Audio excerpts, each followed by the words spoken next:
Kabanata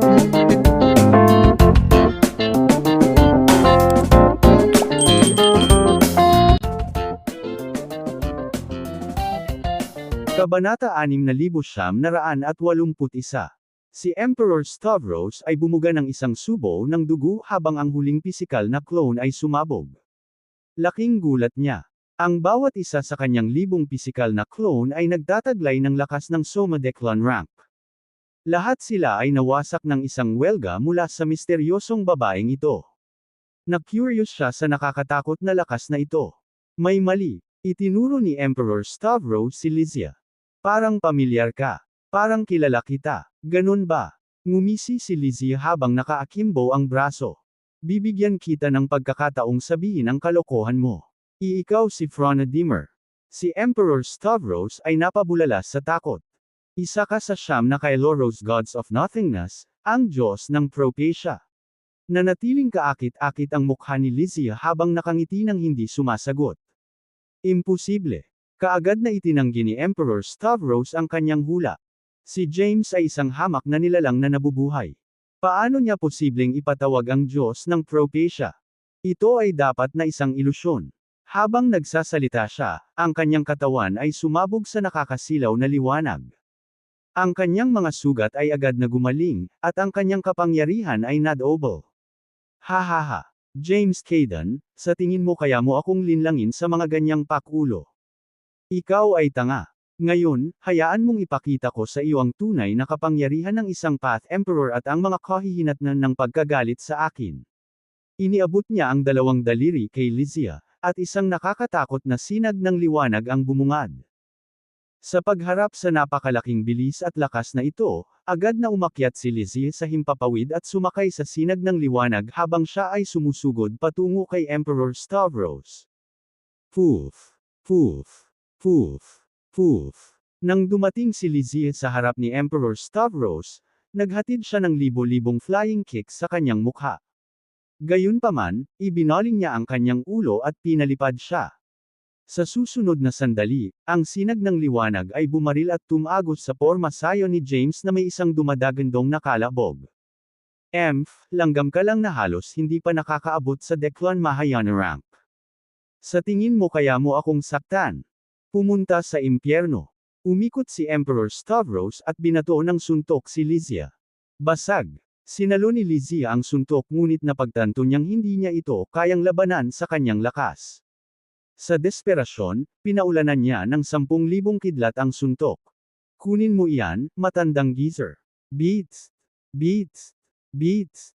Isang mabilis na pag-agos ng kuryente ang damaloy sa katawan ni Emperor Stavros, na naging sanhi ng kanyang panginginig ng marahas at pagdaing. Sinamantala ang pagkakataon, nakalaya si Lysia at naging isang sinag ng sword light, na tumusok sa ultimate golden body ni Emperor Stavros. Wala kang kahihiyan. Umungol si Emperor Stavros at hinawakan ang sword light. Gayunpaman, masyadong mabilis si Lysia. Habang lumalaban si Emperor Stavros, lalo siyang nagalit at naging desperado. Sa kabila ng kanyang galit, wala siyang nagawa kundi ang bilasan. Agad na ipinadala ni Lysia ang kanyang boses habang hinahara si Emperor Stavros. Master, handa ka na ba? Hindi na ako makatagal. Ang matandang halimaw na ito ay may matigas na balat at hindi ka pani-paniwalang regenerative na wuya power.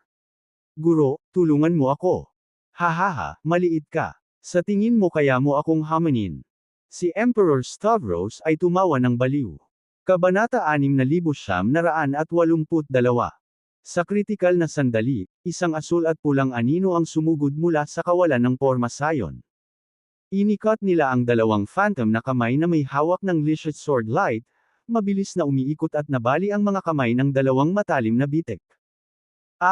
Sumigaw si Emperor Stavros. Binalot ng mga anino ng multo si Lysia at hinayla siya palayo sa hangin. Walang paraan para makatakas. Umungol si Emperor Stavros. Nagpadala siya ng hindi mabilang na mga phantom hands upang sakupin ang mga phantom shadow at ang sword light ni Lysia ng sabay-sabay. Sa isang iglap, ang pulang anino ng multo ay naging isang nagliliyab na apoy na lotus, na nilalamon ang lahat ng mga kamay ng multo. Kasabay nito, ang asul na anino ay naging hindi mabilang na galit-wind at tumangay patungo kay Emperor Stavros. Sa wakas ay napabuntong hininga si Lysia at kumawala sa multo na mga kamay. Pagkatapos, tumakbo siya patungo sa lalamunan ni Emperor Stavros sa anyo ng sword light. Sa pagharap sa isang three-pronged attack, si Emperor Stavros ay nanatiling kalmado. Ibinuka niya ang kanyang bibig para lunukan ang sword light. Sa sumunod na segundo, ang kanyang libo-libong multo na mga kamay ay nakipag-ugnay kay Hemera at Fennec, na nabasag ang mga ito ng isang malakas na pagsabog. Og! Sa biglaang pag-ungol, ang katawan ni Emperor Stavros ay nanginag at nanlamig. Isang makinang na sword light ang tumagos sa kanyang lalamunan, na nagtipon sa mga basag na Hemera at Fennec sa kawalan. Napakita ang matikas na anyo ni Lysia, bagamat mukhang gusot at basang-basa ang katawan sa dugo. Para naman kay Emperor Stavros, napakaraming innate energy ang bumuhos mula sa nakanganga na sugat sa kanyang lalamunan. Nanginginig ang mukha at katawan niya na hindi mapigilan. Old bastard, inisip mo ba talaga na hindi kita mapapatay? Mayabang nangumuso si Lysia. Gumalaw ang kanyang mga kamay na may bahid ng dugo, at si Hemera at Fennec sa kanyang pagkakahawak ay nagbago sa kanilang anyo ng tao. Gayunpaman, napapaligiran na sila ngayon ng Kel Divine Light sa halip na ng Wama Divine Light. Anong matalinong diskarte, ang galit na boses ni Emperor Stavros mula sa loob ng formation. Ang kahusayan ni James sa pangalawang katawan at mga clone sa ganoong antas ng kapangyarihan ay talagang bihira sa Greater Realms. Gayunpaman, nakakalungkot na ang iyong mga lakas ay hindi sapat kung wala ang kanyang pangunahing sarili dito. Ang huling pangungusap ay halos isang dagandong. Mabilis siyang umikot sa kawalan. Nang makita ang nakakatakot na eksena, mabilis na sinunggaban ni Lysia sina Hemera at Fennec sa ere. Master, oras na. Hindi natin siya matatalo. Boom! Isang hindi pa naganap na pagsabog ang sumabog sa sandaling ang sword light ay bumangga kay Emperor Stavros. Ang shockwave ay kumalat sa lahat ng direksyon, na naging dahilan upang ang bitik na pormasayon ay agad na bumagsak. Kabanata 6983. Sa gitna ng walang katapusang pagsabog, dalawang figure ang sabay-sabay na lumipad palabas at pinaghiwalay ng 10,000 light years bago tumayo. Nakakagulat, si Emperor Stavros ay napuno ng dugo. Tiningnan niya ang napakalaking butas ng dugo sa kanyang ultimate golden body. Ang kanyang mga mata ay naglalabas ng matinding sinag ng galit nang bigla niyang itinaas ang kanyang ulo. Sa kabilang panig, ipinakita ng figure ang sarili bilang si James.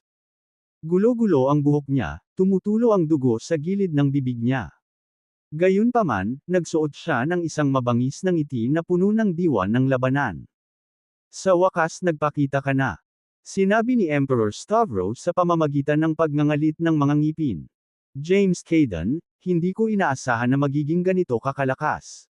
Hindi ko rin alam. Nakangiting sagot ni James at umiling. Gayunpaman, hindi dapat maging problema ang pagbaba sa iyo. Ang yabang mo. Agad na tumayo si Emperor Stavros. Sa tingin mo ba ay maaaring masaktan ako ng dalawang clone at pangalawang katawan? Minamaliit mo ang 49th heaven. Hindi, nagkakamali ka. Nagkibit balikat si James.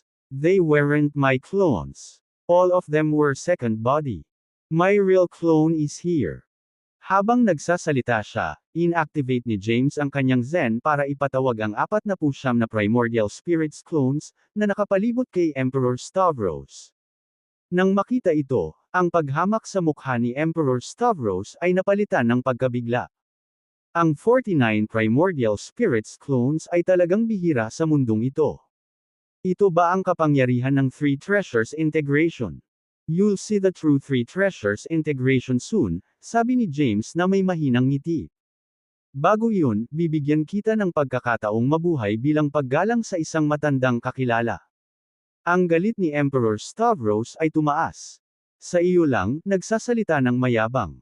Kaya kong patayin ang mortal mong katawan, at kaya ko ring patayin ang divine body mo, putol ni James. Tama ba ako, Xavion? Sa pagbanggit kay Xavion, ang galit ni Emperor Stavros ay nauwi sa pagtataka. Pagkaraan ng ilang sandali, nagpakawala siya ng isang nakakatakot na tawa. Akala ko hindi mo ako makikilala. Hindi ko inaasahan na maaalala mo. Of course, nakangiting sabi ni James. Nagulat ako sa totoong pagkatao mo. Kung alam ko lang, hindi kita ginawang kuko bird. Naikuyom ni Emperor Stavros ang kanyang mga kamao. Kung gayon, ano ang gagawin mo sa akin? At the very least, I should have made you an ostrich, sagot ni James na bahagyang ngumiti. Marahil ay maaari mong ibaon ang iyong ulo sa buhangin at mangarap ng kaunti pa. Nauutol na sabi ni Emperor Stavros, ikaw. Huwag ka kasing magalit, nanunuyang sabi ni James. Ang aming awayan ay hindi na magkasundo mula noong madilim na mundo. Pero, curious pa rin ako. Bakit isa sa 5 Path Emperors ng 49th Heaven ay ibababa ang sarili sa mortal dimension at ibinabala ang sarili bilang isang ibon? Anong tinatago mo? Sa harap ng tanong ni James, ang galit sa mukha ni Emperor Stavros ay tumawa. Tinitigan siya ni James, naghihintay ng sagot. Kabanata 6984. Si Emperor Stavros ay kumilos ng kasing bilis ng kidlat, mabilis na umatake at nakamamatay. Nang akmang sasampalin niya si James, siyam na mabilis na umiikot na transparent na sacred lotuses ang lumitaw sa kanyang harapan. Isang nakakatakot at mahiwagang enerhiya ang sumabog mula sa kanila na may isang paghiging na tunog. Nahuli si Emperor Stavros. Kaagad, sinalakay siya ng umiikot na misteryosong enerhiya. Sa mahinang mga hampas, ang kanyang ultimate golden body ay mabilis na natatakpan ng maraming malalalim at kapansin-pansing mga sugat. Ano ang mga ito? Gulat na bulalas niya. Desperado, naglunsad siya ng isang todo atake gamit ang dalawang kamay laban sa siyam na transparent na sacred lotuses na nakapalibot kay James, ngunit ang bawat banggaan ay nagpapalipad sa kanya pabalik. Napagtatanto na hindi niya kayang lampasan ang nagtatanggol na porma sayon ng mga sagradong lotus, mabilis na umatras si Emperor Stavros, na nasugatan lamang muli ng 49 na mga gintong sagradong lotus na biglang lumitaw sa kanyang likuran. Sa isang estado ng pagkabigla, napansin niya na mayroong 81 mabilis na umiikot na jade lotus na bumubuo ng 3 layer ng depensa lampas sa 49 na golden sacred lotuses, na nakakulong sa kanya sa loob. Ito ba ang totoong Three Treasures integration? Ungol niya. Tumalon siya sa hangin, ngunit isang nakakasilaw na karakter na path ang bumaba mula sa kawalan at idiniin siya. Sa sobrang takot, magsasalita pa sana siya, nakita niya ang isang higanteng lotus na namumulaklak sa ilalim ni James. Mabilis itong lumawak upang masakop ang isang malawak na bahagi ng ika-40 langit. Kasabay nito, ang hindi mabilang na nakakasilaw na mga karakter na path ay bumangon sa paligid ng higanteng lotus at bumuo ng isang siksik, misteryosong porma sayon. Mabilis itong umikot, nagpakawala ng unos na may kasamang kulog at kidlat, na parang apocalypse. Nanlaki ang mga mata ni Emperor Stavros. Ito naman. Welcome to the Three Treasures formation, my friend. Umalangaw-ngaw mula sa kawalan ng sagrado at marilag na boses ni James. Namutla ang mukha ni Emperor Stavros sa gulat. Kahit na hindi niya naranasan mismo ang Three Treasures formation, nakita na niya ito noon nang gamitin ito ni James sa Chronosha Realm of the 33 Heavens. Na-trap ng kapangyarihan nito si Aeria, pinatay ang 2 pang Emperor, at hindi mabilang na powerhouses mula sa mga templo sa ibaba ng ika-40 langit. Ngayon, nakulong din siya dito. Nararamdaman niya ang innate energy sa kanyang ultimate golden body na mabilis na nauubos. Pumasok ang gulat. Nang sinubukan niyang i-activate ang Gate of Wuya para makatakas, napagtanto niyang hindi niya maramdaman ang presensya nito. Kahit na ang malawak na kapangyarihan sa loob ng gate ay hindi na-access. Nangangahulugan ito na maaari lamang siyang umasa sa kanyang cultivation base upang harapin si James ng direkta. Kabanata 6985. Sa pagharap sa pagkubkob, sumambulat si Emperor Stavros na may nakasisilaw na hanay ng 10,000 nagniningning na ilaw. Agad siyang nakipag-away sa 49 Primordial Spirits clones. Malakas silang nagsagupaan. Bawat galaw, bawat hampas ng espada at palad, ay walang humpay, niyanig ang mundo. Tumawa at umungal si Emperor Stavros, James Caden, akala mo ba ako ay gawa sa luwad? Bago niya matapos ang kanyang pangungusap, isang madilim na anino ang sumilay sa kanyang harapan. Isang mahabang sibat ang gumalaw sa bilis ng kidlat at tumagos sa kanyang ultimate golden body sa dibdib.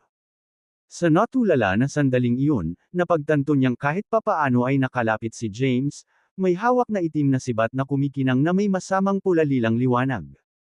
Tama ka. Hindi ka Clay, kundi Tokwa, mahinahong sabi ni James. Binuhat niya si Emperor Stavros gamit ang sibat, pinataas siya tulad ng isang kalabasa ng asukal. Ikaw, hindi pwede ito. Si Emperor Stavros ay nagluwa ng isang subo ng dugo bago niya natapos ang pagsasalita. Siya ay nanginginig at sinabi sa takot, ito ang sandata ni Morgoth. Nakipag-alyansa ka sa kanya. Lahat kayo ay binansagan na akong demonyo. Putol ni James na may malamig na ngiti. Kung gayon, magiging demonyo ako. Sa pamamagitan nito, ipinatawag niya ang Jozo Sword at inindayog ito sa hangin. Sa isang iglap, pinutol niya ang kaliwang braso ni Emperor Stavros gamit ang flash ng 10,000 sword light. Si Emperor Stavros ay nagpakawala ng matinding sigaw. Immortal does not mean invulnerable, James remarked. Pagkatapos ay inihampas niya ang Jozo Sword ng 3 beses, ang nakakatakot na sword light ay pinutol ang isa pang braso at magkabilang binti ni Emperor Stavros. Ang dating kakila-kilabot na Emperador Stavros ay isa na ngayong walang paa, nakakaawang tanawin, na tinuhag ng sibat ni James.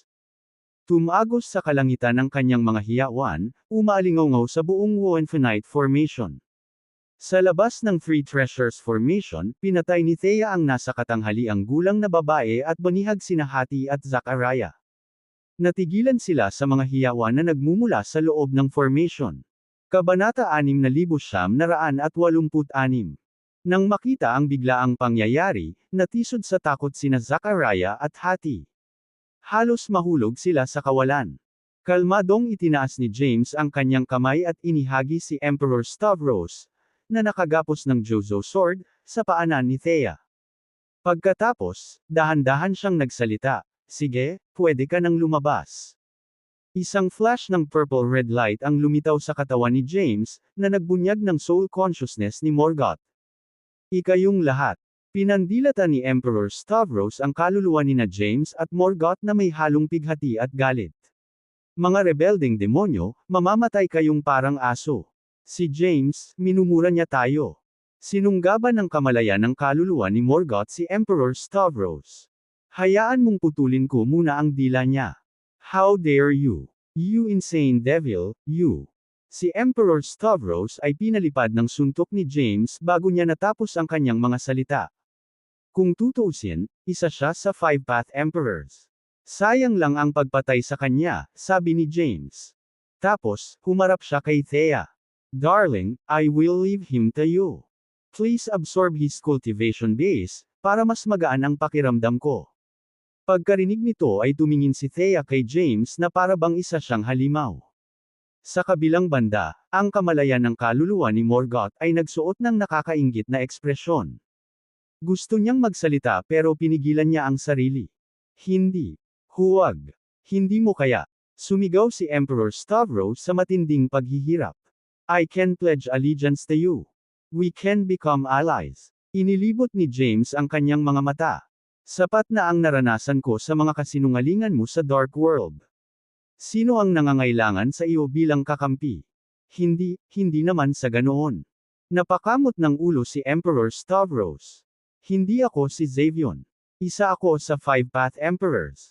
Alam kong maraming sikreto tungkol sa 49 na langit.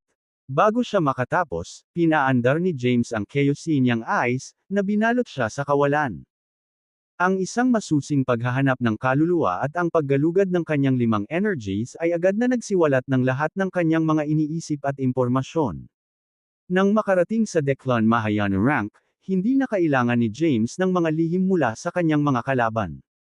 Ang kanyang karunungan sa Chaosian niyang eyes ay napaka-advanced na naiintindihan niya ang lahat sa pamamagitan ng pagtagos sa kaluluwa at 5 energies ng kanyang kalaban. Binuksan ni James ang kanyang mga mata at biglang inabot, dahilan upang lumitaw ang isang napakalaking butas ng dugo sa ultimate golden body ni Emperor Stavros. Kabanata 6,987. Ang kamalayan ng kaluluwa ni Morgoth ay nanatiling hindi natitinag, Bawat sipa at suntok na naihatid niya ay nagpapadala ng sunod-sunod na ginintoang lilang karakter na lumilipad palayo sa pagkubkob. James, babawiin ko na ang sibat ko. Bumaba si Morgoth sa kawalan at sa isang mabilis na paghawak, ang sibat sa kamay ni James ay agad na dumulas mula sa kanyang kontrol, lumipad ng diretsyo patungo kay Morgoth. Pinapanood si Morgoth na nakikipaglaban sa hindi mabilang na ginintoang lilang mga karakter sa path sa tuktok, agad na nagtipon sina James at Thea. Nagulat sila. Hindi ko inaasahan na sasamantalahin niya ulit ang pagkakataon. Taliwas sa pagkadismaya ni Thea, mas kalmado si James. Napangiti siya habang pinagmamasdan si Morgoth na mabangis na sinisipa ang sunod-sunod na karakter. Siguro, dapat natin siyang bigyan ng kamay. Sa sinabi ni James, nagulat si Thea sa kanya. Gusto mong ibalik sa kanya ang kalahati. May gamit pa ba tayo para dito? Nagkibit balikat si James. Nakuha pa ng taong ito ang Gate of Wuya. Ang susunod na hakbang na kanyang haharapin ay ang kapigatian ng 49 na langit. Pinaplano mo siyang gamitin bilang isang pawn. Huminga ng malalim si Thea. Huwag mong kalimutan, hindi natin hawak ang hawakan nitong kutsilyo. Hindi natin kailangan. Umiling si James. Marahil ang kanyang muling pagpapakita ay magiging isang madiskarteng hakbang din para sa amin. Natahimik si Thea. Lumingon si James sa kanya, hinawakan ang kanyang kamay, at sinabing may diin, kakalaban ko lang kay Emperor Stavros. Siya ang pinakamahina sa 5-path emperors, ngunit napakahirap niyang pakitunguhan.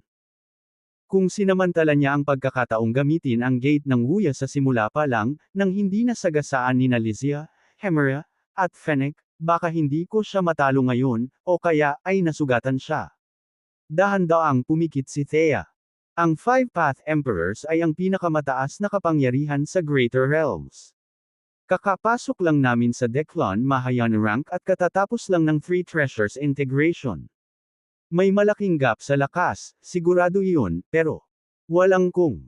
Putol ni James kay Thea. Sa sandaling ito, kailangan natin ng isang kaalyado upang pukawin ang gulo. Sa ganitong paraan, maaari nating palayain ang ating mga kamay upang sabay na lumipat sa 49 na langit. Kabanata 6,988. Nang marinig ang mga salitang ito, nanlaki ang mga mata ng demonic spirit sa pagtataka. Sige na. Sinipa ni James ang puwete niya. Nakakagulat, ang demonic spirit ay agad na lumingon. Nagdadalawang isip siyang umalis. James, gusto mo ba talagang gawin ko ito? Cut the crap. Naiinip na sagot ni James. Hindi ba ito ang matagal mo nang hinahanap? Huminga ng malalim ang demonic spirit. James, baka ito na ang huling pagkikita natin. Handa ka ba talagang palayain ang iyong kapatid na laging magiting at matuwid? Natigilan si James sa mga salitang iyon. Kapag ang demonic spirit ay sumanib sa kamalayan ng kaluluwa, siya ay magiging tunay na Morgoth. Sa oras na iyon, maaaring tuluyang mawala ang kanilang pagkakapatiran. Magyakapan tayo. Binuksan ng demonic spirit ang kanyang mga braso kay James. Nakangiting niyakap siya ni James. Ito ang kanilang huling palm. James, hinahangaan kita mula sa kaibuturan ng aking puso. Iginagalang at saludo ako sa iyo.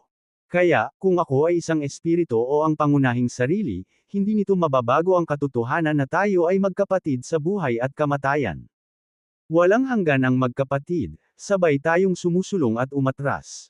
Matapos sabihin ito sa tainga ni James, ang demonic na espiritu ay agad na naging isang mapurol-pulang ilaw, na nagmamadali patungo sa kamalayan ng kaluluwa sa kawalan. Tumangala sina James at Thea, nasaksihan ang purplish red light na nabuo ng demonic spirit na ganap na bumabalot sa naglalaban ng kaluluwang kamalayan. Sa susunod na sandali, ang kamalayan ng kaluluwa ay sumabog sa marahas na sumpa. Who the hell sent you here? Umalis ka na. I don't need your assimilation. Kinokontrol ko na ang Gate of Wuya. Sino ang nagsabi sa iyo na pumunta at kunin ang mga natira? Emperor Kale-Isar, isa kang walang hiyang bastard. Wala pa akong nakitang walang hiyang katulad mo, ayoko. Sa isang nakakasakit na sigaw ng puso, ang mapurul-pulang liwanag sa kawalan ay biglang lumawak at napawi ang lahat ng ginintoang lilang path na mga karakter. Pinalitan ng bagong kataas-taasang katawan ng demonic ang kamalayan ng kaluluwa at ang espiritu ng demonic, na naghahayag ng isang misteryoso at makapangyarihan, nakatatakot na kapangyarihan na nagmumula sa malawak na kasamaan. Siya ay may pulang-pula na buhok, umiindayog ng walang hangin, nakasuot ng itim at pulang python na balabal, na may pulang balabal na umaagos na dugo sa likod niya. Hawak niya ang isang demonyong sibat na nagpapalabas ng nakakatakot na enerhiya ng demonyo. Ang makapal na purplish-red demonic cloud ay gumulong sa itaas ng kanyang ulo, at 16 na mabilis na umiikot na mga bungo sa ilalim ng kanyang mga paa. Kabanata 6,989. Nang marinig ito, nagpalitan ng tingin sina James at Thea. Pagkatapos, sabay-sabay silang lumukso sa hangin, na lumitaw sa tabi ng pangunahing sarili ni Morgoth. Ang Wohenfinite Formation ay binubuo ng 9 na layer sa kabuuan, katulad sa asensya sa Great Historial Land. Dahan-daang sabi ni Morgoth, nakapatong ang kamay sa likod niya. We'll need ages to unravel it one by one. However, with the three of us together, we can make those old gizzards regret their existence once we bridge a gap. Nang marinig ito, nilingan ni James si Morgoth. Paano tayo magpapatuloy ng eksakto? Akin ang sibat, nasa iyo ang espada, malamig na sagot ni Morgoth. Gamit ang bagong kontroladong gate ng Wuya, kalahati ng Wuya Ronifrona, ang Three Treasures integration ng Yin Governor, at ang Heavenly Path Power, ito ay higit pa sa sapat. Tumingin si James kay Thea. Paano ang mga buhay na nilalang sa Porma Sion kung aalis ako? Nagdududang tanong ni Thea. Malamig na bumantong hininga si Morgoth bago biglang inabot, nagpakawala ng nakakatakot na purplish red light patungo sa mga buhay na nilalang at sa dalawang Pathmaster sa loob ng Protective Lotus, pilit silang hinayla palabas. Morgoth, anong ginagawa mo? Nakita ni James ang gulo at agad na pinagsabihan. 1/3. Gayunpaman, huli na siya.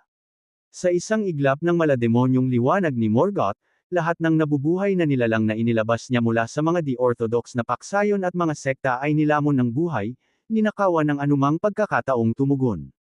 Nang masaksihan ang nakakakilabot na eksenang ito, namutla ang mukha ni Thea. Morgoth, ikaw. They are unworthy of mention, sabi ni Morgoth na parang walang nangyari. Huwag hayaan ang isang bangkos ng mga hindi gaanong bagay na maantala ang ating pagsira sa formation.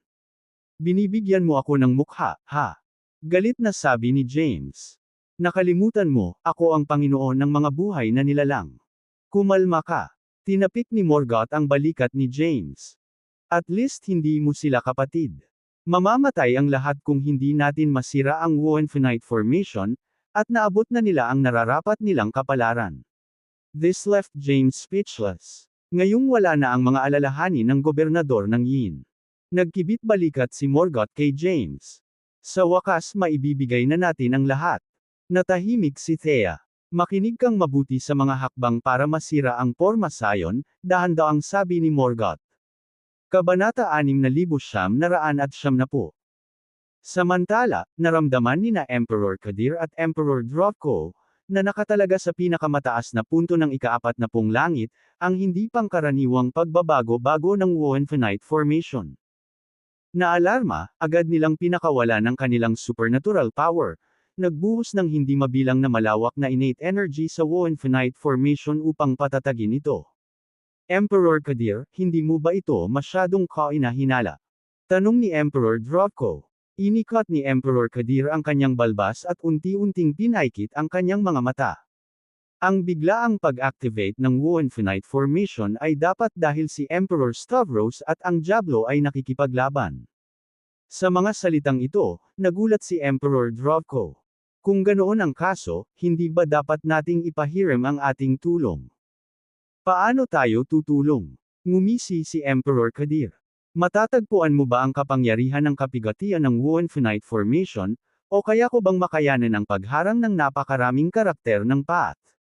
Hindi nakaimik si Emperor Drogo. Alam niya na si Emperor Kadir ay may hidden agenda, hinahayaan si Emperor Stavros na imbestigahan ang Wohenfinite Formation, at talagang ginagamit siya para gawin ang maruming gawain. Gayunpaman, siya ay masyadong tuso at makapangyarihan.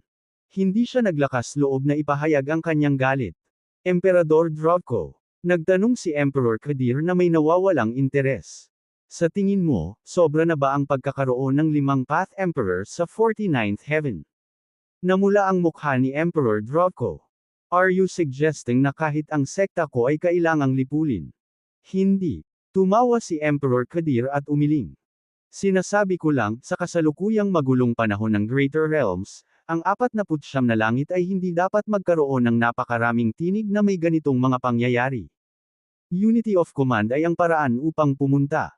Anong pinag-isang utos? Nangangati ka lang para sa iba pang 4 na Path Emperors na magpasakop sa iyong Kadir sect.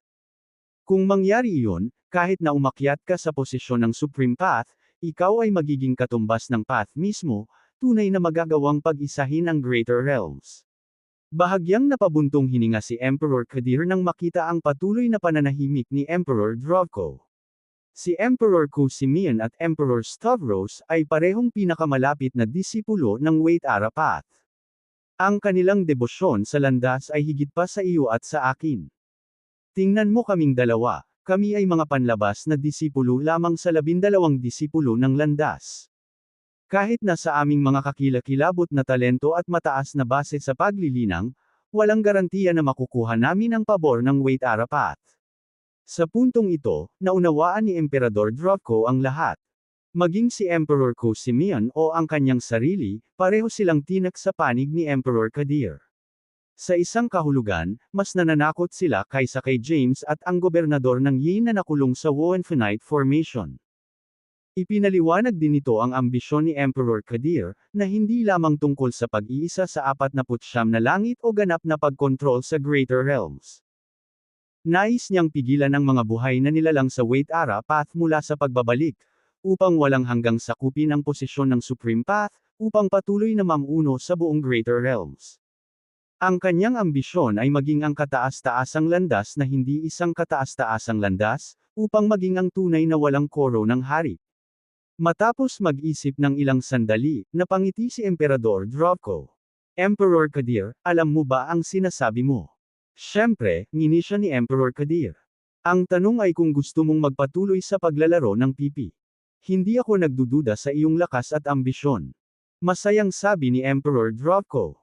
Gayunpaman, si Lord Goyo ay nasa unang ranggo sa 5 Path Emperors. May tiwala ka ba? Nanliit ang mga mata ni Emperor Kadir sa mga biyak. Noon lang, sa gilid ng kawalan kung saan sila nakatayo, mahigit 100 ng emperador ang nawala sa kawalan na may kasamang malungkot na hiyawan. Biglang ibinaling ni Emperor Draco ang kanyang ulo, agad na namula ang kanyang mukha. Anong nangyayari? Sa wakas ay lumitaw na siya. Hindi nagulat si Emperor Kadir. Sa halip, inikat niya ang kanyang balbas at mahinahong sinabi. Sino ang sinasabi mo? Gulat na tiningnan ni Emperor Draco si Emperor Kadir. Bago pa niya matapos ang kanyang mga salita, isa pang dosenang emperador sa kabilang panig na nagpo-protekta sa Woenfinite Formation ay sumigaw at pagkatapos ay biglang naglaho. Sino ba talaga? Nababalisa na tumayo si Emperador Draco. Emperor Kadir, natalo tayo ng mahigit 20 emperador ng sabay-sabay. Anong nangyayari? Tumahimik ka, Emperor Draco. Tumawa si Emperor Kadir. Sa susunod, magkikita tayo ng matandang kaibigan. Anong ibig mong sabihin? Mabangis na tanong ni Emperor Draco. Sino ang sinasabi mo? Kabanata 6,991. Gayunpaman, ang natanggap ni Xanthakos bilang tugon sa kanyang magiliw na pagbati ay 4 na putok ng marahas na enerhiya na nakatutok sa kanya. Boom! Boom! Boom! Boom! Nilamon ng malalaking ulap ng usok si Xanthakos habang sumabog ang maraming pagsabog sa paligid niya. Saglit, walang nakakakita sa kanya.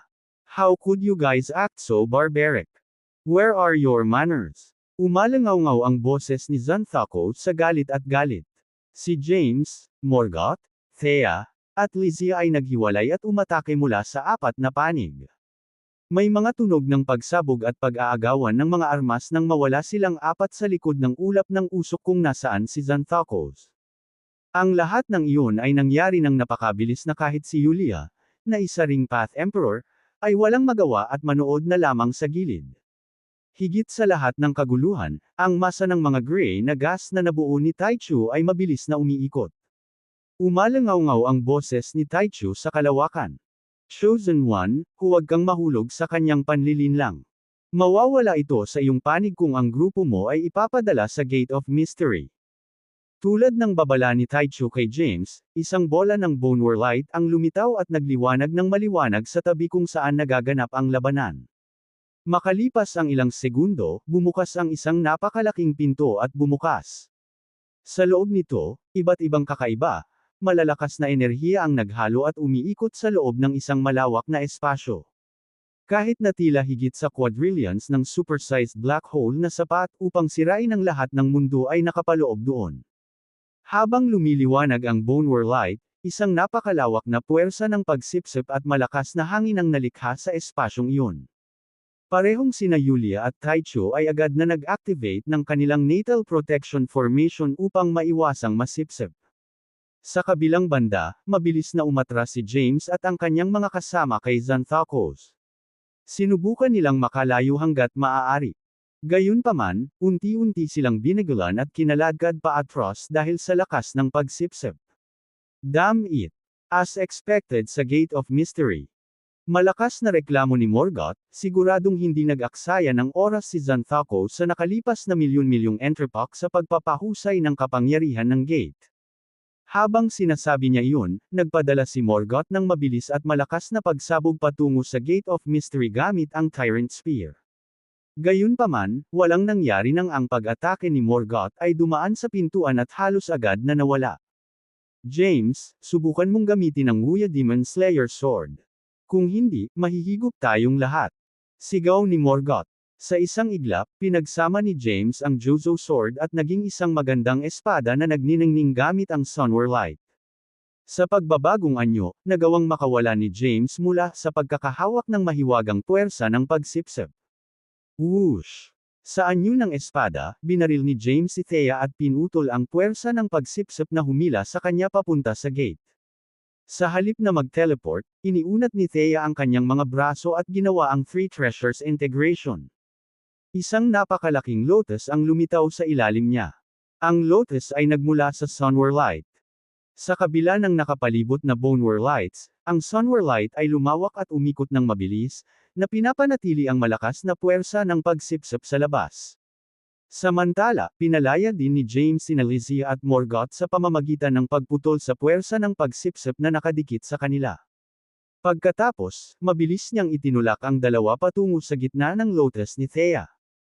Pagkatapos nito, si James, na nasa anyo pa rin ng kanyang espada, ay bumaril patungo kay Xanthocos na natagpuan malapit sa Gate of Mystery. Ang pagiging sword ay ang signature skill ni Zemra. Mukhang napagpasyahan mong talikuran ang landas at gawin ang demonic na landas sa halip, sa kabila ng pagiging pinili mo. Ngumuso si Xanthocos. Nanatili siyang nakaupo sa harap ng Gate of Mystery. Boom! May nakakabinging ingay habang nabasag ang anyo ng espada ni James sa unang kamay na nahawakan niya. Hindi nagtagal, nasa loob na ng kanyang paningin si Xanthocos. Ang Wuya Demon Slayer Sword at ang Jozo Sword. Talagang biniyayaan ka ng malalaking kapalaran. Walang pagbabago ang pagpapatuloy ni Xanthocos, marahil, ito ang kalooban ng landas. Nang matapos siya, naramdaman ni Xanthocos ang panginginig sa kalasag na nabuo mula sa banal na liwanag na nagpoprotekta sa kanyang katawan.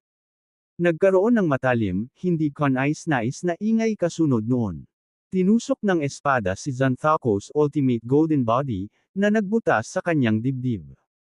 Nag-U-turn sa ere ang anyo ng espada ni James at handa nang gumawa ng pangalawang butas sa katawan ni Xanthocos. Gayunpaman, bigla siyang napatigil. Sa wakas ay nakitang mabuti ni James ang mukha ni Xanthocos. Isang pamilyar na mukha ang matagal na niyang hindi nakikita. Emperor Jabari. Habang si James ay saglit na natigilan, si Xanthocos ay mabilis na nagbuga ng isang stream ng gas mula sa kanyang bibig. Sa isang iglap, ang napakalaking innate energy ang nakapaloob sa anyo ng espada ni James, na natrap siya. Hahaha. Tawa ng tawa si Xanthocos. Ganito ba ang pagbati mo sa isang matandang kaibigan, James? Hindi mo ba naisip na masyado kang magaspang? Inako ni James ang anyong tao. Bakas sa mukha niya ang pagtataka. Ikaw si Emperor Jabari ng Celestial Abode. Ang Celestial Abode. Sumilay sa mukha ni Xanthocos ang isang nakakaalalang ngiti. We shared a close friendship and great memories back then. Gayunpaman, iyon ay simula pa lamang ng lahat. Itinaas ni Xanthocos ang kanyang kamay. Nagkaroon ng kislap ng mga makukulay na ilaw nang may isang magandang ginang sa tabi niya. Sophie. Nanlalaki ang mata ni James. Nang walang tigil, itinaas ni Xanthocos ang kanyang kabilang kamay at nag-conjure ng isa pang tao sa tabi niya. Henrik. Bulalas ni James, ikaw. Lahat kayo ay nasasakupan ni Xanthocos. Mga kaibigan mo rin kami, sagot ni Sophie. Kamusta ka na James? Henrik beamed a wide grin at him. Hindi ko akalain na balang araw ay magkikita tayo sa mga ganitong kondisyon. Hindi pwede. Ito ay dapat na isang ilusyon, bulong ni James sa loob-loob. Hindi siya makapaniwala sa kanyang nakikita. Ang Emperor Jabari na kilala niya ay si Xanthocos na ngayon, isa sa 49 na emperador ng 500 ng langit. Ang pagkakita kina Sophie at Henrik ay agad na nagpaalala kay James ng kanyang mga araw sa celestial abode. Si James ay may chaos in yang eyes. Nakikita niya sa pamamagitan ng anumang ilusyonaryong mga panlilinlang at nakita ang pinakamaliit na pagkakaiba sa mga tao. Kaya naman, masasabi niyang totoo lahat ang tinitingnan niya. Si Xanthocos ay dating Emperador Jabari. Bilang karagdagan, totoong umiral sina Sophie at Henrik. Biglang, tatlong malalakas na putok ng enerhiya ang dumating sa direksyon ni Xanthocos. Sa gulat ni James, nakatayo lang si Xanthocos at kinuha ang mga hit. Ang mga pagsabog ay nag-iwan ng tatlong bagong madyugo, kahindik-hindik na mga butas sa ultimate golden body ni Xanthocos. Ikaw. Ha!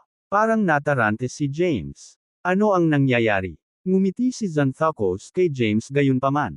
Tulad ng sinabi ko, ang celestial abode ang lugar kung saan nagsimula ang aming pagkakaibigan. Ipapakita ko sa iyo kung paano tayo nagkakilala pagkatapos. Nagsimulang uminit ang mukha ni Xanthocos.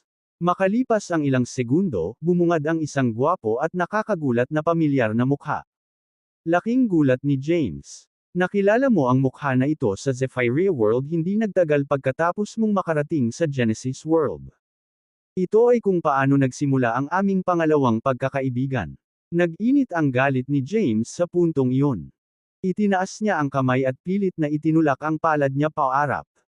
Hindi mabilang na mga anyo ng palma ang namaterialize sa hangin at mabilis na bumaba, tinutukan ang Xanthocos. Si James ay may matinding titig sa kanyang mga mata habang pinagmamasdan ang mga masasamang espiritu na dinudurog ang kanyang mga pag-atake ng sunod-sunod. Hindi niya akalain na may lalabas ni Xanthocos ang isa sa pinakamahuhusay na kakayahan sa pagpirma ni Franciscus. Higit pa rito, ito ay isang kasanayan na hindi pa nakita ni James noon, ngunit naramdaman niya mula rito ang pinakamagandang sumpa ni Franciscus. Sa kabilang banda, sina Morgoth, Thea, at Lysia ay nagsumite ng isa pang pag-atake sa Xanthocos. Gayunpaman, madaling naiwasan ni Xanthocos ang mga pag-atakeng iyon sa pamamagitan ng paggamit ng kanyang masasamang espiritu. Nagsalubong ang kilay ni James. Pagkatapos ng maikling paghinto, ipinadala niya ang kanyang boses sa iba. Tumigil ka sa pag-atake. Gusto kong makipag-usap sa kanya. Ang kanyang mga salita ay umalis kay Morgoth at ang iba ay nabigla. Bukod dito, hindi nila makita kung ano ang nangyayari malapit sa Gate of Mystery mula sa kinaroroonan nila. Napatitig si James kay Xanthocos, na may mukha ni Franciscus. Mr. Matagal nang namatay si Franciscus, at si Yaria, ang iyong anak sa labas, ang naging sanhi ng kanyang kamatayan. Akala mo ba maniniwala ako sa mga salita mo ngayon? Hindi mahalaga kung hindi mo gagawin. Ngumiti ng mahina si Xanthocos. Nakamit mo ang Declan Mahayana rank at 3 treasures integration. Higit pa rito, na-master mo na ang signature skill ni Yani, ang Chaos in Yang Eyes, at nalampasan mo ang kanyang mastery sa skill. Mas alam mo kung sino man ang mukha ko ngayon o ilusyon lang. Bagamat labis siyang nabigla sa mga sinabi ni Xanthocos, napanatili ni James ang kalmadong ekspresyon. James, ikaw at ako ay hindi kailanman naging magkaaway. Sinabi pa ni Xanthocos, noong Emperor Jabari man ako o Franciscus Yulan, kaibigan mo ako, at minsan ay guro mo. Sa sandaling iyon, dalawang clone ang nabuo at naghiwalay sa katawan ni Xanthocos. Sila ay dalawang matandang magsasaka, na hindi gumagalaw sa tabi niya. Pakiramdam ni James ay parang umiikot ang kanyang ulo nang makita niya ang matatandang magsasaka. Ang isa ay nakasuot ng puting damit habang ang isa naman ay nakasuot ng itim na damit. Nakilala niya ang pares ng mga cultivator dati sa ilalim ng Aqua Soul na natagpuan sa ikatlong layer ng Forlet Land. Ang dalawang mahiwagang magsasaka na ito na mga espiritu noon ay nagtayo ng Golden Bones ni James sa pamamagitan ng paggamit ng Marcy Ice Power at Historial Power. Ang isa pang dalawang clone ay humiwalay sa katawan ni Xanthocos at ipinalagay ang hitsura ng dalawang iba pang matatandang magsasaka. Sila, sabi ni James sa nanginginig na boses, sila ang mga magsasaka na tumulong sa akin sa pagbuo ng aking Ultimate Golden Body sa ika-4 na antas ng Forlet Land. Naaalala mo ng mabuti. Lumawak ang ngiti ni Xanthocos. Tama na. Akin silang lahat. Si Emperador Jabari at Franciscus ay nabuo mula sa aking Sorremsia, na umiral sa kaharian ng mga buhay na nilalang. Sa kabilang banda, ang 4 na espiritong ito ay nabuo mula sa aking mga clone.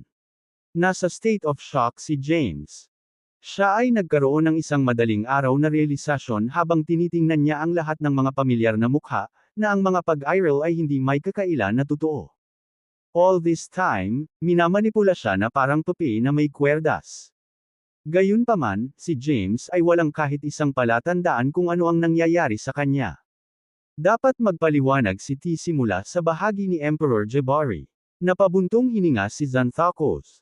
Tutal, ang iyong asawa, ang kapalaran ng gobernador ng Yin ay konektado sa kanya. Tahimik na naghintay si James para magpatuloy siya. Nang likhain ko si Emperor Jabari mula sa aking Sorremsia, si Yukia, isa sa mga reinkarnasyon ng gobernador ng Yin, ay nagbigay sa akin ng ilang payo. Oo, tumango si Xanthocos. Totoo ang chismis. Si Yeria ay aking anak sa labas. Gayunpaman, ang kanyang paglilihi ay isang aksidente. May kinalaman ito sa masasamang pag-iisip sa akin. Ngumisi si James, pakiusap, ituloy mo ang iyong kwento. Siya ay ipinanganak na isang isda ng kasamaan. Nang hihinayang sabi ni Xanthocos, naisip ko na baka magbago siya kapag pinapantel ko lang siya sa Turta.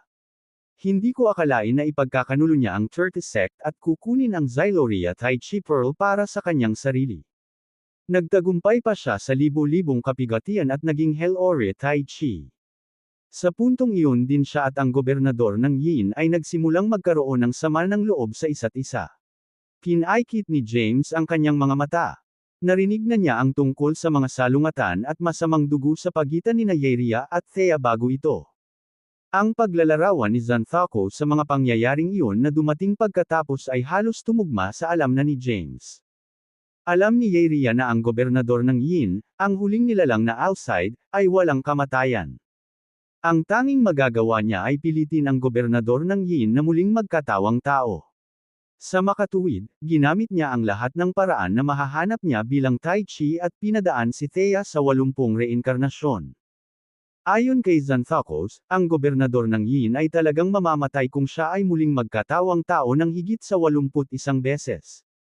Sa kabilang banda, sasagutin at makukuha ni Yeria ang lahat ng kapangyarihan ng gobernador ng Yin. Magiging banta siya kay Xanthocos, na isa sa 49 na emperador ng 500 ng langit. Sinabi niya na ginawa niya ito para sa pangangalaga sa sarili at para sa kapakanan ng pagpapanatili ng kapayapaan sa lahat ng mga kaharian. Gayun din, gusto niyang hanapin ang Sorremsia ng Wait Ara Path. Sa kalaunan, gumawa si Xanthocos ng kanyang hakbang nang maranasan ni Thea ang kanyang ika-80 na muling pagkakatawang tao. Noong una, binuo niya si Emperor Jabari mula sa kanyang Sorremsia at hinintay na lumitaw si Yukia, ang muling pagkakatawang tao ni Thea. Matapos makilala si Thea, ipinagpatuloy ni Xanthocos ang paghahanap sa kanya pagkatapos. Si Yeria ay labis na hindi nasisiyahan doon. Umabot sa punto na naging determinado siyang alisin ang gobernador ng Yin ng tuluyan. Sa ilalim ng mga sitwasyong iyon, walang pagpipilian si Xanthocos kundi ipatawag muli ang kanyang Sorremsia kasama ang pagkakakilanlan ni Emperor Jabari. Sa halip, nagpasya siyang gawing mas makapangyarihang Lord of the Dark World ang kanyang Sorremsia, si Franciscus Yulan. Sinalakay ni Xanthocos ang Tai Chi World gamit ang pagkakakilanlan ni Franciscus at pinilit si Yeria na ibigay ang buong pagmamay-ari ng Dark World. Pagkatapos, hinirang niya ang gobernador ng Yin na maging landas sa langit ng madilim na mundo. Ipinaliwanag ni Xanthocos na ang mga pagsasaayos na ito ay makakatulong sa kanya ng malaki sa pagpapanatiling kontrolado ang mga bagay. Gayun din, sinisikap niyang pigilan ang ika-81 reincarnation ni Thea na mangyari. Sa status ni Franciscus bilang Lord of the Dark World, hinati ni Xanthocos si Thea sa dalawa, na nabuo ang Dark Thea at Light Thea. Sa paggawa nito, wala na ang gobernador ng Yin.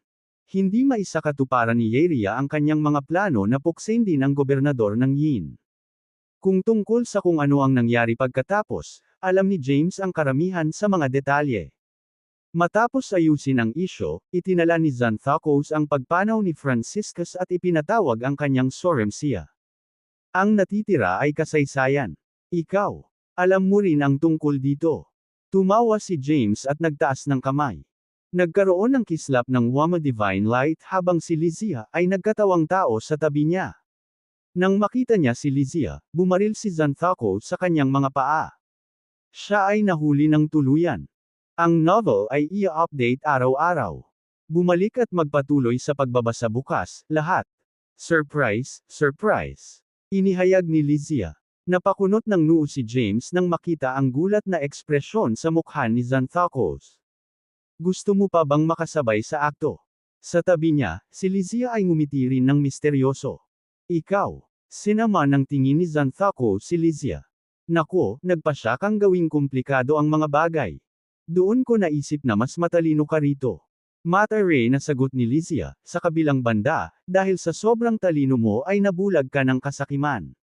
Napabalikwas si Xanthocos at tumawa ng mapang-uyam nang marinig ang kanyang mga sinabi. Nang mawala ang mapang-uyam ng ngiti sa kanyang mukha, napatigil si Xanthocos sa pagtawa at nagtanong, Frona, hindi ba nangyari ang mga pangyayaring iyon gaya ng sinabi ko kay James kanina?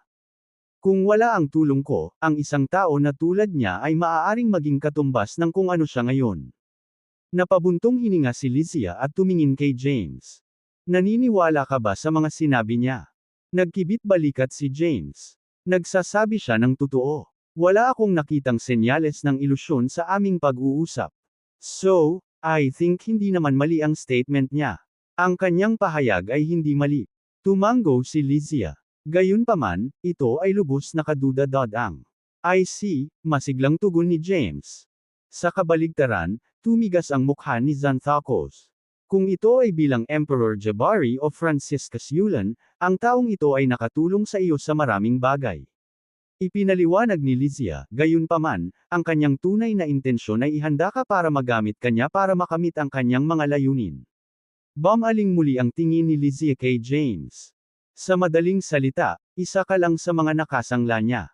Lahat ng ginawa niya sa ngayon ay upang lumikha ng impresyon na maaaring ikaw ang soremsia ng yumaong Waitara path. Ang iyong katayuan bilang isang pinili ay ang resulta ng kanyang patuloy na pagsisikap sa paggawa ng mga banal na nilalang na maging kumbinsido na maaaring ikaw ang muling pagkakatawang tao ng Waitara path. Pagdating ng panahon, maihahayag niya ang lahat ng mga bagay na ginawa niya para sa iyo at masasabing siya ang iyong benefactor. Bukod dito, alam niya na ang gobernador ng Yin ang iyong pinakamalaking kahinaan. Sa pinagsama-samang mga salik na iyon, maaari kanyang pilitin na tulungan siyang maghari sa lahat ng mundo hanggat gusto niya. Iyon ay isang napakatalino na plano. Tumango si James bilang pagsang-ayon. Paano niya binago ang kanyang mga plano sa kalaunan? Bakit inutusan si Yeria na guluhin ang aking mga plano ng paulit-ulit? Pagkatapos, binigyan ni James ng makahulugang sulyap si Xanthocos. Nahihirapan si Xanthocos na kontrolin ang kanyang ekspresyon matapos ma-expose ni Lizia. Mukha siyang galit at naguguluhan. May mga pagbabago sa kanyang mga plano dahil sa aking hitsura. Binigyan ni Lizia si Xanthocos ng isang sidilang sulyap. Siyempre, ang kayabangan at kawalang ingat ni Yeria ay nakasira din sa ilang mga plano niya. Tandaan ang Forlet Land. Ang lugar na iyon ay ang huling mga kapalaran na inilaan para sa iyo sa kanyang pagtatangka na kontrolin ka. Gayunpaman, hindi niya inaasahan na talagang magtatagumpay ka sa pagkakaroon ng kontrol sa Yonderverse Tower ng Emperor Yarden at maging Panginoon ng Forlet Land. Maging si Xanthakos ay nagulat sa mga pangyayaring ito. Hindi niya masabi kung wala ka lang o tunay na reincarnation ng Wait Arapath. 2/3. Kung ikaw ang tunay na pakikitungo, mapahamak siya. Ang lahat ng iyon ay nagkaroon ng katuturan kay James ngayon matapos marinig ang paliwanag ni Lysia. Bumalik sa ika-4 na antas ng Forlet Land, binigyan siya ng pares ng mahiwagang magsasaka ng Yonderverse Tower bago sila umalis. Pagkatapos noon, ginamit ni James ang kapangyarihan ng Yonderverse Tower sa kanyang unang pakikipaglaban sa gobernador ng Yang, na isa ng cultivator ng Zeklan rank. Pinagalitan nito si Yaeria nang talunin ni James ang gobernador ng Yang sa pamamagitan ng paggamit ng mahiwagang kapangyarihan ng Forlet Land. Simula noon, naging mahirap para kay James kahit anong gawin niya. Ilang beses pang ang nalalagay sa alanganin ang buhay niya. Lahat pala ng hirap na pinagdaanan niya ay isang anyo ng pagsubok at pang-aapi mula kay Xanthakos, na naghinala sa kanya.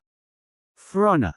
Sumigaw si Xanthakos sa nanginginig na boses, talaga bang wala kang anumang maruming intensyon? Ikaw, isa sa 9 Kailoros gods, ay handang pumunta sa Health Realm. At kusang loob na naging pangalawang katawan niya. Ano ba talaga ang motibo mo? Hindi ba't dahil gusto mo siyang kontrolin at gawin siyang alipin? Kunot na kunot ang noo ni James. Samantala, huminga ng malalim si Lysia. Hindi mo masisira ang tiwala sa pagitan namin ng aking amo sa pagsasabi niyan. We are connected mentally and spiritually. Bukod dito, handa tayong mamatay para sa ibang tao. Hahaha. Handa ka bang mamatay para sa ibang tao? Histeryosong tumawa si Xanthakos. Narinig mo ba iyon, James Caden? Hindi niya magagawa, at hindi siya maglalakas loob na magbigay sa iyo ng diretsyong sagot. Hayaan mong sabihin ko sa iyo kung bakit. Siya mismo ay hindi sigurado kung ikaw ang reincarnated na Soremsia ng Wait Arapath o hindi. Sa ibabaw, sinusundan ka niya kahit saan at tinutulungan ka sa lahat. Gayunpaman, kapag nakumpirma niya na ikaw ang Soremsia ng Wait Arapath na na-reincarnated, papatayin ka niya kaagad. Nandito siya para gawin bilang isang Kailoros god. Si James ay tila hindi nabigla. Gayunpaman, halo-halong damdamin ang nararamdaman niya habang nakikinig sa mga salita ni Xanthakos. Matagal nang na-curious si James sa kanya. Mukhang alam ni Lysia ang halos anumang bagay, at napakatalino rin niya. Bihira na ang sinumang makatagpo ng espiritong tulad niya. Sa isang punto, nalaman ni James ang tunay na pangalan ni Lysia mula kay Morgoth. Maraming pagkakataon kung saan gusto niyang tanungin si Lysia tungkol sa kanyang pinagmulan at background. Gayunpaman, pinipigilan niya ang bawat oras dahil gusto niyang igalang ang kanyang privacy. Ibinahagi nila ang isang malapit at espesyal na relasyon kung saan halos naiintindihan nila ang isa't isa nang hindi kinakailangang sabihin ang kanilang mga saloobin sa salita. Sa makatuwid, nabigla si James nang makilala niya ang aktwal na sarili ni Lysia sa Void World at nalaman niyang isa siya sa 9 na Kailoros gods. Si Lysia ay palaging sinubukan ang kanyang makakaya upang tulungan siya. Ang kanyang pangwakas na layunin ay tulungan si James, na may titulong pinili, na makuha ang posisyon ng Supreme Path. Ayon sa kanya at kay Emperor Yarden, iyon ang tanging paraan para madaig nila ang Lear Tribulation at mapuksa ang Soremsia ng Wait Arapath sa kanyang pagbabalik. Sa isang paraan, si James ang kanilang nakasangla. Isa siyang top-rank pawn dahil minamanipula siya ng 9 Kailoros Gods of Nothingness.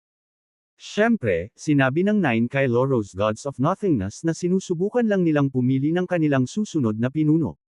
Naiinis si James na ginagamit siya, kahit na sino ang sinusubukang kontrolin siya. Gayunpaman, hindi niya alam kung gaano nakatagal mula nang siya ay naging isang sangla para sa mga lalaking ito. Hindi nagtagal ay naramdaman ni Lysia ang pagbabago ng mood ni James. Mabilis itong lumingon sa kanya. Guro, ikaw. Tama na. Inangat ni James ang ulo niya at huminga ng malalim. Imposibleng sabihin ko kung sino sa inyo ang nagsasabi ng totoo at alin ang hindi. Hindi rin ako interesadong hulihin ang sinungaling. Kahit papaano, balak kong wakasan ang lahat ng ito. Napatingin si James kina Xanthakos at Lysia. Ikaw man si Emperor Jabari, Mr. Franciscus, o Xanthocus. Kung ikaw ay Lysia o Frona, isa sa siyam na Kailoros gods of nothingness. Hindi ako makikialam sa mga away at isyu ninyo. May tatlong bagay na nais kong linawin dito. Una, kahit anong nilalang, Diyos, at demonyo kasama, ay maaaring subukang gamitin ako. Gayunpaman, hinding-hindi ko hahayaan ang aking sarili na mapasailalim sa ganap na kontrol ng ibang tao. Hindi ako kailanman sumuko sa mga bagay tulad ng kapalaran. Pangalawa, wala akong interes sa pagiging pinili o supreme path. Kaya naman, hindi ko susubukan na ipaglaban ang mga posisyon na iyon. Walang makakapilit sa akin sa mga bagay-bagay. Katulad nito, walang makakapigil sa akin na gawin ang mga bagay na nakatakda kong gawin. Gagawin ko ang mga bagay sa aking paraan, kahit na ito ay magbuwis ng aking buhay. Pangatlo, maghihiganti ako para sa amin ng asawa ko. Tai Chi man ito o ilang emperador o path emperor, aalisin ko ang sinumang humahadlang sa akin. Ibinaba ni James ang kanyang braso at inihagis ang Juzo sword pasulong sa susunod na sandali. Sa isang iglap, tumagos ang espada sa ultimate golden body ni Xanthocus. Ang Path Emperor ay umubo kaagad ng isang subo ng dugo. Nanlalaki ang mata niya sa gulat. Kasabay nito, nag-teleport si Lysia at sumanib kay James, na pinalakas ang kanyang kapangyarihan ng husto. Well, ito ay mabuti din. Malungkot na tumawa si Xanthocus habang nakatingin sa kanyang bagong sugat. Sinubukan kong ipaliwanag sa iyo ang mga bagay-bagay, James. Sa kasamaang palad, ikaw ay masyadong ignorante at matigas ang ulo. Ang liwanag ng boneware na nagmumula sa tarangkahan ay kumikinang din ng mas matindi. Mag-ingat ka, guru. Gusto niyang hilahin tayong lahat sa Gate of Mystery. Sa ganoong paraan, mapapaalis niya tayo ng tuluyan, ani Lysia. Nang marinig ang babala ni Lysia, agad na sinaniban ni James ang Juzo sword. Bago siya marating ng Boneware Light, bumaril siya patungo sa direksyon kung nasaan sina Thea at Morgoth. Sa anyo ng espada, mabilis na inabot ni James ang pares at dinala ang mga ito habang patungo siya sa kabilang direksyon ng Gate of Mystery. Thea, Morgoth, umalis ka dito sa pinakamabilis mong makakaya. Huwag mag-alala tungkol sa kung ano ang mangyayari dito, at huwag magtanong sa akin ng anumang mga katanungan ngayon. Bumalik sa dakilang lupang pangkasaysayan. Pagkatapos, tumalikod siya at bumaril patungo sa papalapit na Boneware Lights. Whoosh! Whoosh! Whoosh! Boom! Habang umiikot sa ere ang anyo ng espada ni James, nagpakawala siya ng napakalaking lakas ng espada at bumuo ng malaking globo sa paligid niya. Sa isang iglap, ang Boneware Lights na gumagalaw sa saklaw ng pag-atake ni James ay napawi. Nakabisado mo ang mga kakayahan ni Zemra, at maaari mong gamitin ng mahusay ang Wuya Demon Slayer Sword. Minamaliit talaga kita dati. Gayunpaman, medyo walang muwang ka kung sa tingin mo ay mailigtas mo sila sa pamamagitan ng paggawa nito. Sa sandaling sinabi iyon ni Xanthocus, ang naputol na Boneware Lights ay tila nabuhay habang sila ay lumaki at lumawak halos kaagad. Sa pagkakataong ito, hindi sinubukan ng mga hibla ng Boneware Lights na tunguhin ang sword energy ni James. Sa halip, kumalat sila at nagpalipat-lipat sa enerhiya ng espada, bumaril patungo kina Thea at Morgoth sa bilis ng kidlat. Sa kabilang banda, naalarma sina Thea at Morgoth dahil nakikita nila ang Boneware Lights na gumagalaw patungo sa kanila kahit na mula sa gilid ng 40 langit. Sa halip na umatras, humakbang pasulong si Thea at gumawa ng isang natal lotus. Ang lotus ay nakabuo ng hindi mabilang na mga naglalakihang hugis palma na may mga pattern ng lotus sa hangin. Ang mga malalaking palad na iyon ay nakatayo sa pagitan ni Thea at ng alon ng Boneware Light, na kumikilos bilang mga hadlang sa proteksyon. Gayunpaman, ang mga hadlang na iyon ay unti-unting nawasak ng sunod-sunod dahil hindi nila nakayanan ang napakalaking puwersa ng Boneware Light. Samantala, sinusubukan ni Morgoth na mag-drill ng butas sa hangganan ng 40th Heaven sa pamamagitan ng pagpapasabog sa kapangyarihan ng Tyrant Spear nang walang tigil upang makagawa ng rutang pagtakas. Bilasan mo, Morgoth. Udyok ni Thea sa kanya. Napansin niya na ang Boneware Lights ay papalapit sa kanila. Lalong lumalakas ang pinagsamang kapangyarihan ng Gate of Mystery at ng Woenfonite Formation. Hindi na kami makakapagtagal ni James. Ikaw na lang ang pag-asa namin ngayon. Nakaramdam si Morgoth ng takot nang matanggap niya ang boses ni Thea. Sa kasamaang palad, nagawa lamang niyang mag-drill sa kalahati ng hangganan sa sandaling ito. Ang lakas at tibay ng hangganan ay lumampas sa inaasahan ni Morgoth. Darn it! Kakayanin na naming tatlo si Xanthocos kung nasa kanya lang ang Gate of Mystery. Gayunpaman, na-activate na rin nila ang Wohenfinite Formation ngayon. Talagang pinag-isipan nila ang lahat. Habang bumulong-bulong siya sa sarili, mabilis na tumutok muli si Morgoth sa kanyang gawain. Sa mismong sandaling iyon, dinurog ng Bonewar Lights ang huling ilang protection na mga hadlang na inilagay ni Thea at pinaputukan siya. Nahadyap ng paningin ni Morgoth ang nangyayari. Agad siyang nag-teleport at muling sumulpot kay Thea.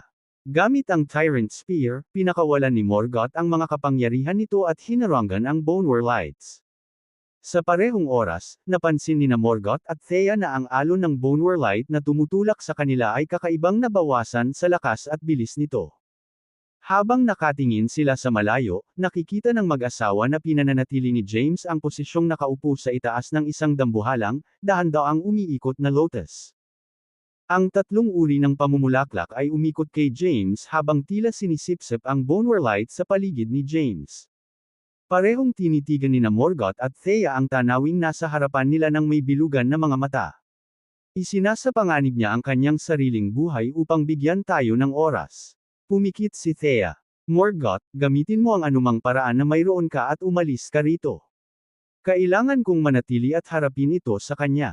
Lumakad ng ilang hakbang si Thea papunta sa direksyon ni James. Yin Gobernador. Gumalaw si Morgoth at hinarangan ang kanyang dinadaanan. Sa kasamaang palad, ang ating kalaban ay masyadong malakas at determinadong puksain tayo para sa kabutihan. Malakas na tumawag si Morgoth sa sandaling iyon, Thea. Napatigil si Thea at napatingin sa balikat niya. Sa kanyang pagtataka, napaluhod si Morgoth. Napabuntong hininga siya, bakit ka, iniligtas niyo ni James ang buhay ko. Taos-puso kong nakikita si James bilang kaibigan ko rin. Patuloy ni Morgoth, sa isang mapanganib na sitwasyong tulad nito, ako ang dapat na humakbang at lumaban, hindi ikaw. Si James is sacrificing himself not to buy time for me to live. Sa halip, ginagawa niya ito para sa iyo, para sa lahat ng nilalang, at sa dakilang lupang pangkasaysayan.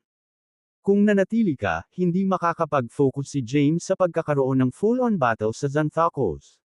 Matatalo tayo at hahayaan nating masayang ang lahat ng ating pagsisikap.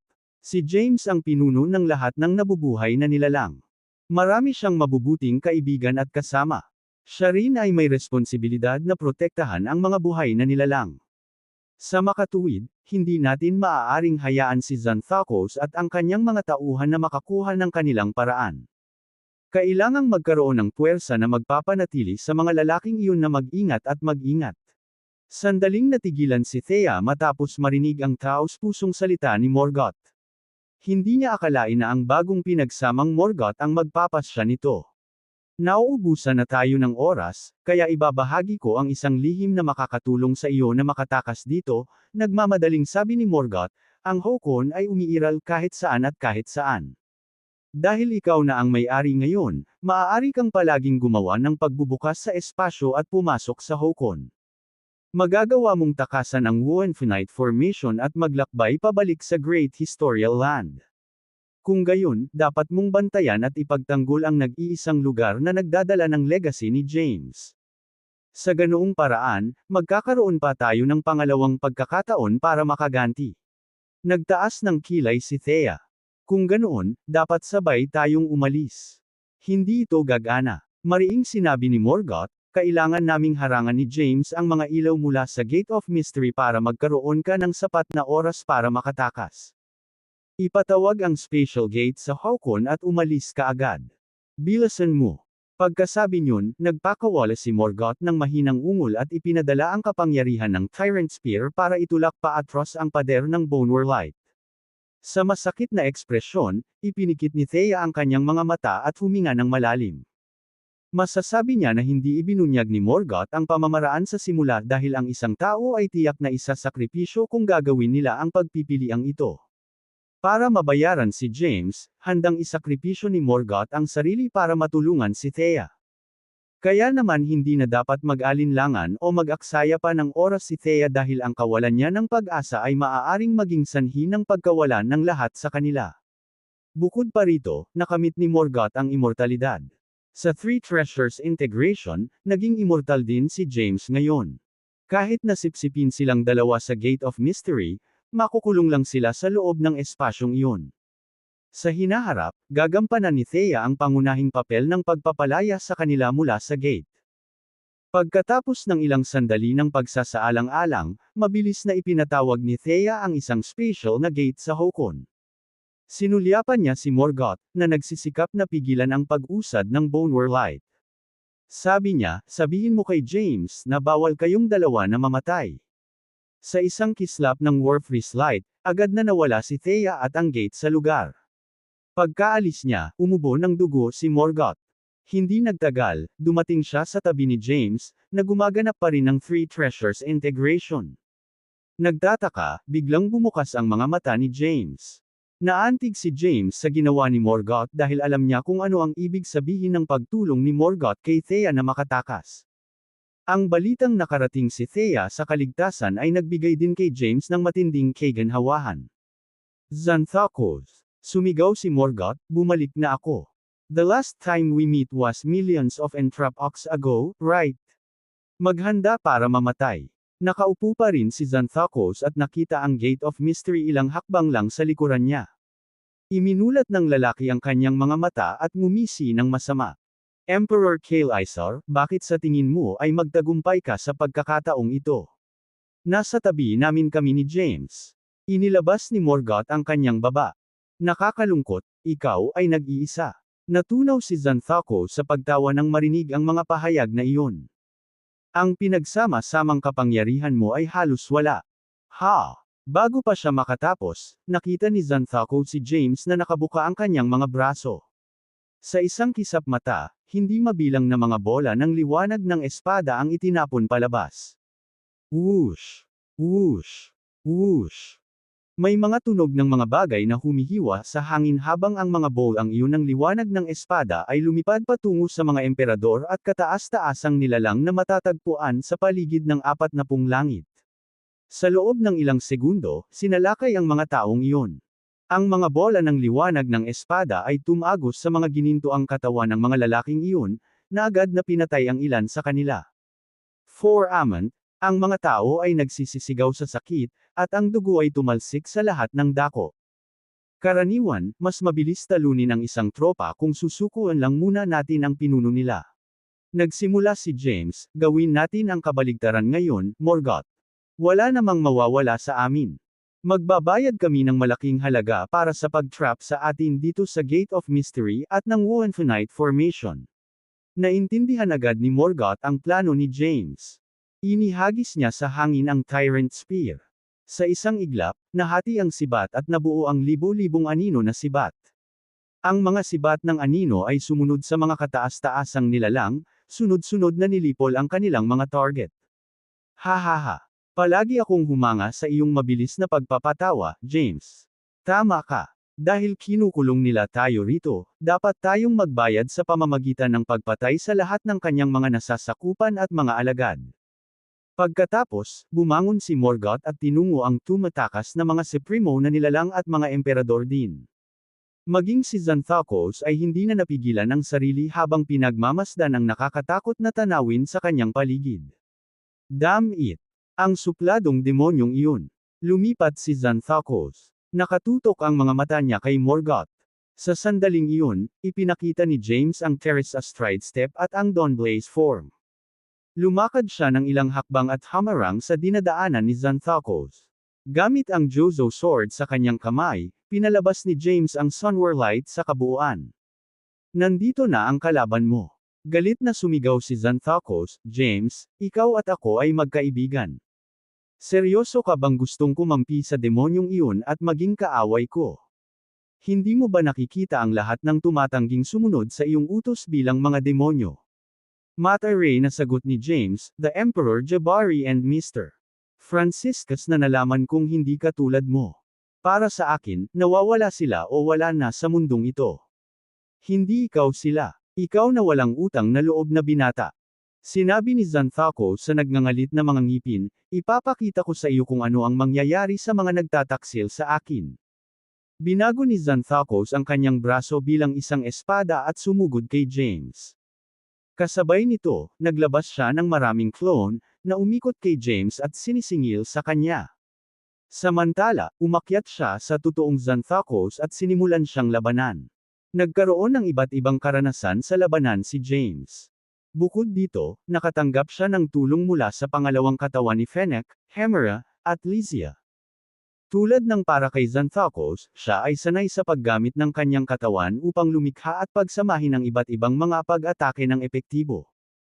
Bawat isa sa kanyang mga pag-atake ay puno rin ng nakamamatay na halaga ng Wuya power.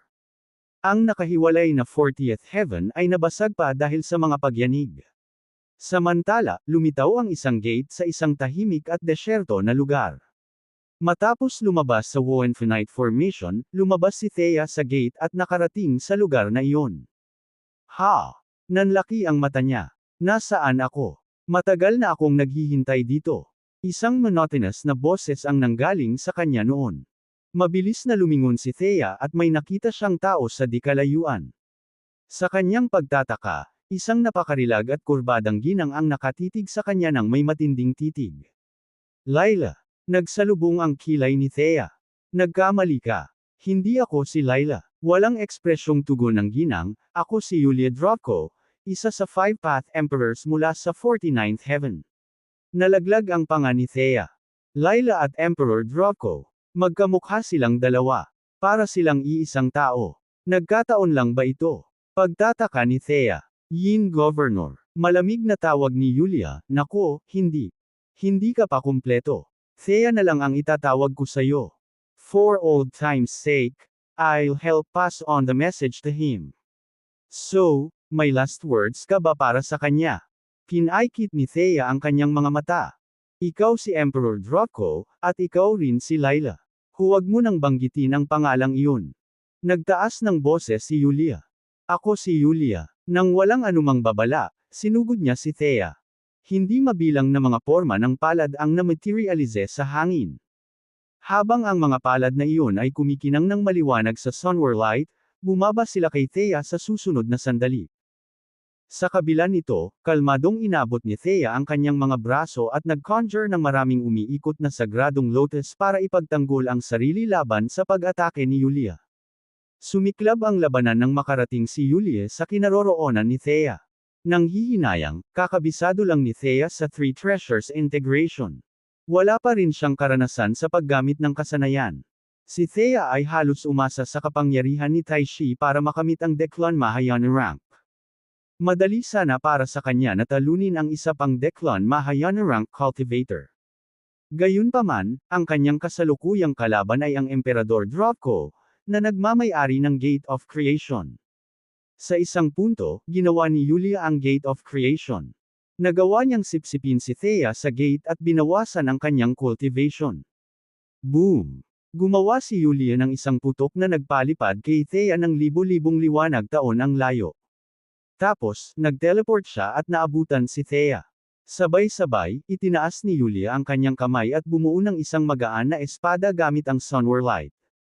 Sa oras na nakatatag si Thea, hawak na ni Yulia ang magaan na espada na ang dulo nito ay nakaposisyon ilang sentimetro lang ang layo sa lalamunan ni Thea.